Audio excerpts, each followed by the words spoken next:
Face down on the canvas. Lights out. Rashad Evans is pacing the octagon, arms raised, while the Iceman lies unconscious, motionless on the mat just behind him. The silence says it all. Everyone watching knew what they had just saw, but couldn't believe it. This wasn't supposed to happen. Not to Chuck. Chuck was the guy who walked through punches like they were pillows. He was the last man standing after chaos erupted. If Chuck Liddell hit you, it was game over. If you hit Chuck Liddell, he just kept coming. But now he was out cold, and not just from a lucky punch. Rashad timed it, saw it coming, landed it flush, and Chuck didn't get up. That night, the myth of the Iceman melted, and the cruelest twist of it all was that Chuck Liddell built his career off of knockouts. It's what made him rich, famous, and feared. But in the end, those same knockouts, the ones that he handed out, started coming back for him. Harder, faster, meaner. And one by one, they chipped away at the legend. Because in fighting, what makes you a god can turn you human real quick.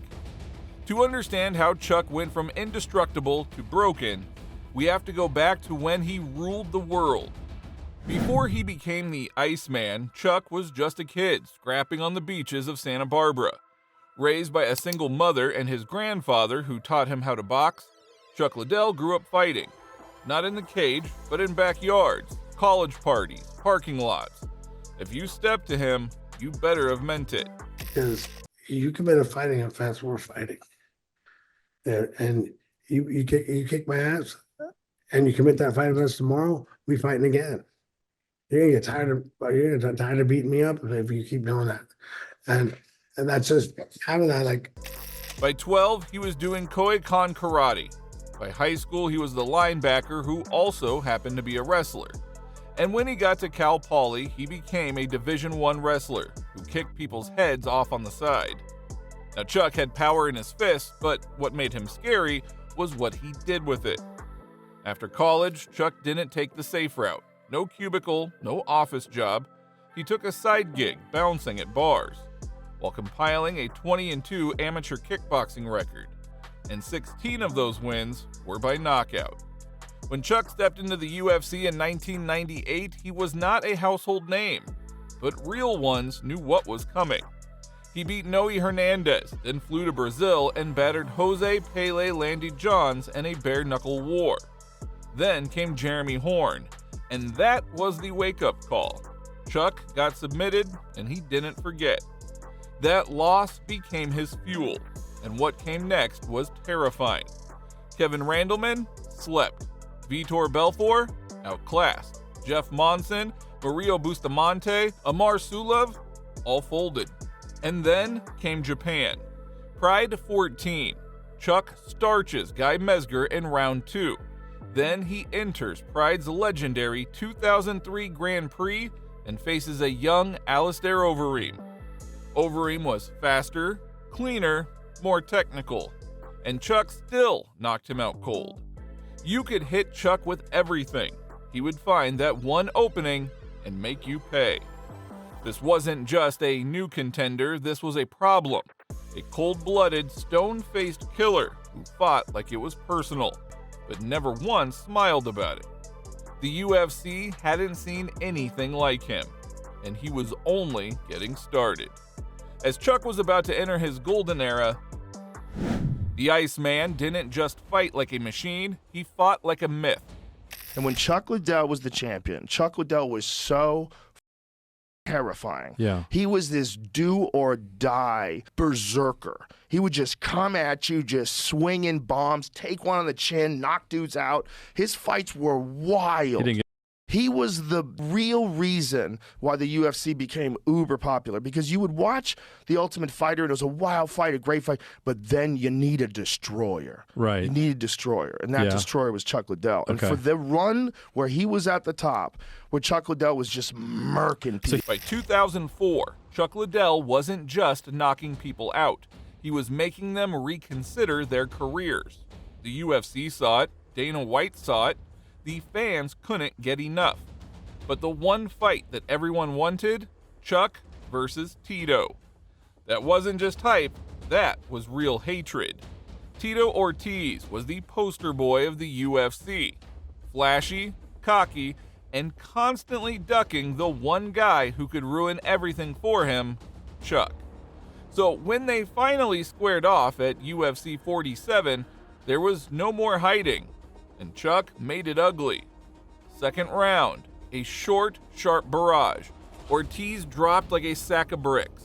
No words, no gloating, just the Iceman standing tall while Tito scrambled to make sense of what just hit him. That knockout changed everything. Chuck Liddell became the guy, the one fighter that casual fans actually knew. The mohawk, the ice-cold stare, the wrecking ball right hand. He followed up by vaporizing Vernon White. Then came Randy Couture. Now, the trilogy with Couture is legendary. The first time Chuck got out-wrestled and stopped, but that was before the monster had woken up. When they met again at UFC 52, Chuck landed a right hook so clean it practically shut down Vegas. Couture was out before he hit the floor. Title won. Then came Jeremy Horn, Chuck's old ghost. 4 rounds later, Horn quit on the stool. Redemption arc complete. Then came the rematch with Couture at UFC 57. Another knockout. Randy goes out, Chuck walks away, still champ. And it did not stop there. Renato Sobral got slept in 1 minute and 35 seconds. That is all it took. It was surgical. Then, the biggest fight of his career, UFC 66, the rematch with Tito. Ortiz talked all year. Chuck didn't say much. When the cage door shut, Chuck broke him again. 3rd round, TKO. No controversy, no luck, just power and timing.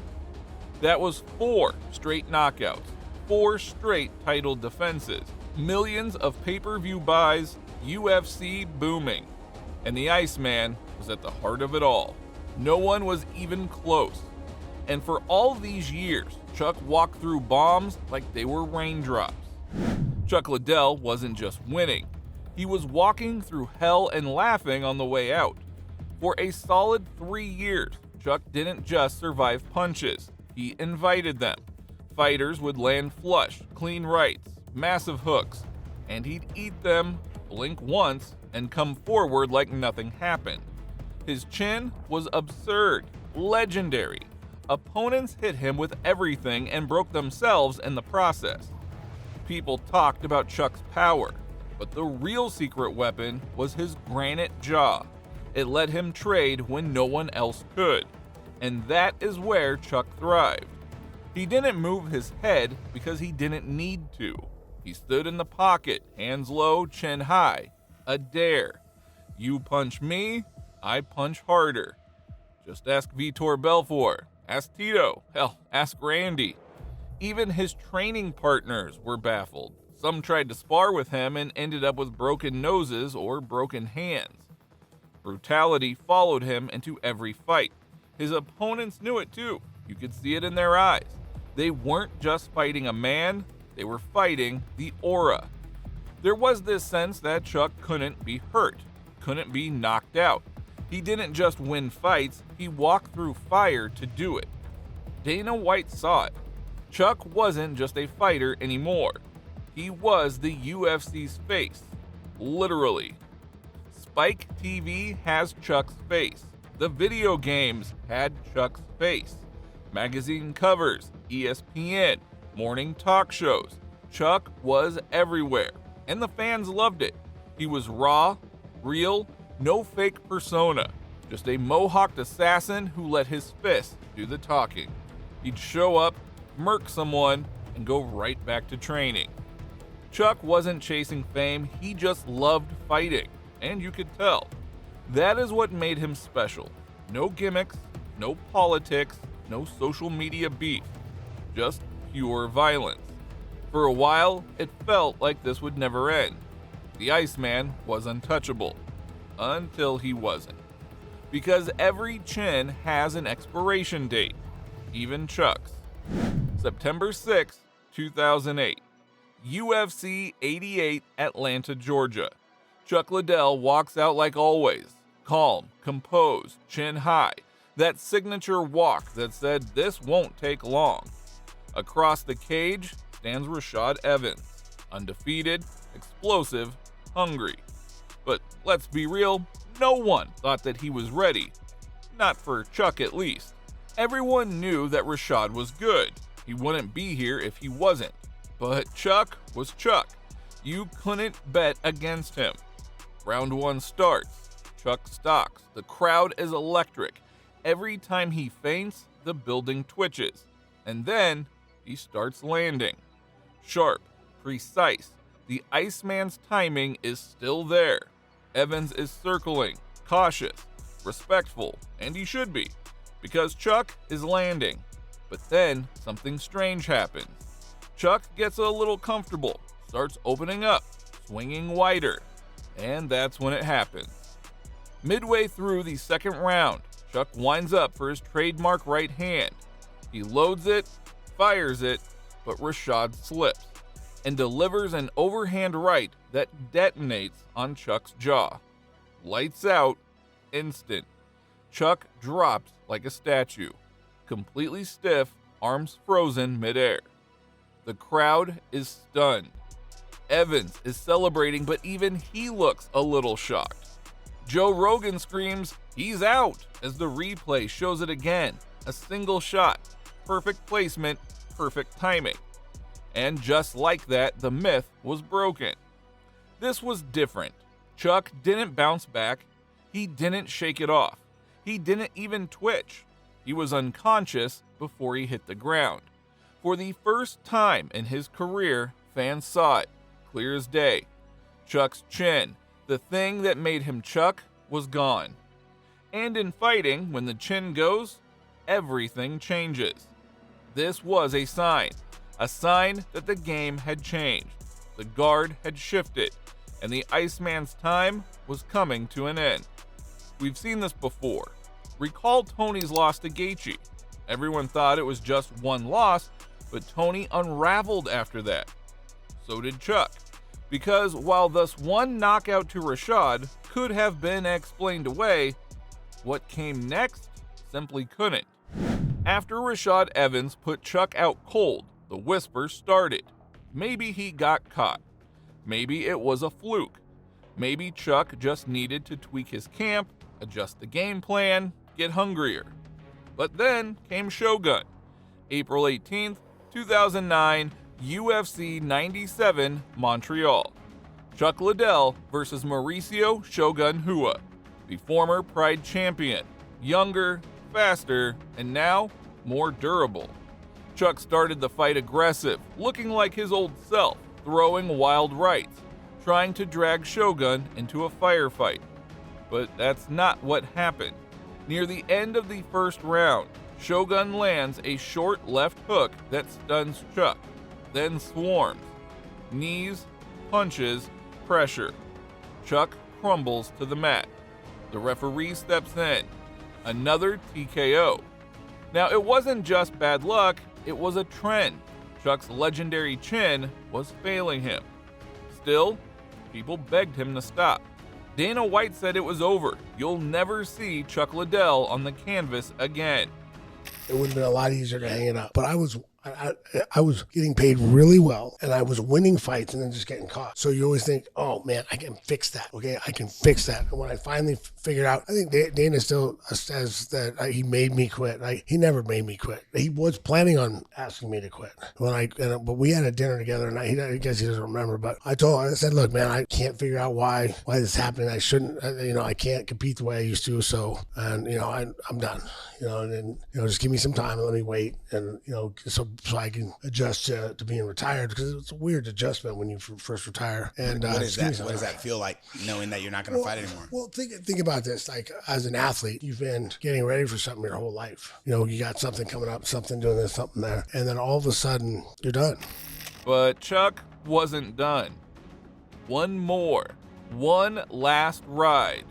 June 12th, 2010, UFC 115, Vancouver. Chuck was supposed to fight Tito again, a farewell war, but Ortiz pulled out. In stepped Rich Franklin, a former champ with a broken arm and nothing to lose. And even then, Chuck looked sharp early. He rocked Franklin with a flurry, had him backing up. He smelled blood.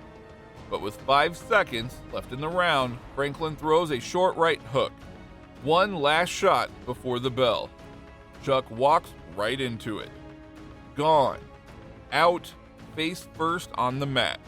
His third straight knockout loss, his fifth in 6 fights, and all of them brutal. This wasn't just decline, this was over. The warrior who once walked through bombs was now getting turned off by glancing blows. Chuck didn't just lose the fights, he lost who he was. And that is when everyone finally accepted the truth. And that is when the tragic truth set in. Chuck Liddell did not go out on top. He went out on his back. And the irony? It couldn't be crueler. The same fist that built his legend became his undoing. The same wars that made him famous are what took everything from him. You live by the knockout, you die by the knockout. Chuck was built to absorb punishment, but nobody gets away with that forever. The human brain does not forget trauma, it stacks it. And by the end, Chuck wasn't getting knocked out by perfect shots. He was getting shut down by jabs, by counters, by whispers. The damage had caught up, quietly, relentlessly. We didn't know what we know now. CTE, chronic trauma, brain degeneration. But Chuck was already living it. After the Franklin knockout, people begged him to stop. Dana White publicly pleaded, "It's over, man. It's over." It's been a long, hard battle over the last 10 years to build this sport and get where we are today. And there's been many people who've helped us get here. A lot of people who've worked hard, fighters who've gone out, put on incredible performances, great shows. We've traveled all over the world. You know, we've been working hard for 10 years, but there's one guy who really stands out and who has been a great partner, a great friend, a great champion. The list goes on. And I'm here today with my partner Lorenzo Fertitta to announce his retirement. For the last 10 years, more than 10 years, Chuck Liddell has been more than I could say. All the guys sitting up here, myself, my partners, owe a lot to Chuck Liddell. And we're also here today to announce that he is becoming one of the top executives in the UFC.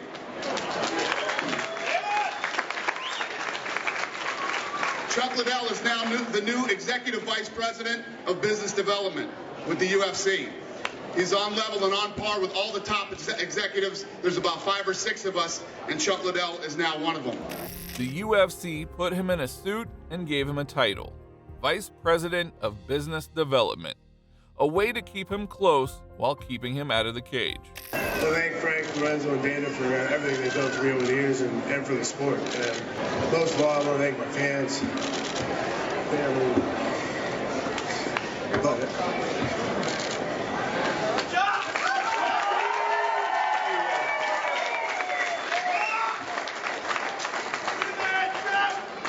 I love this sport, and I'm excited to go to a new stage of my life and keep promoting the best sport in the world, and sport I love. So they give me an opportunity again to keep promoting it and keep doing stuff now that I'm retired. So thank you, everybody, and love you all.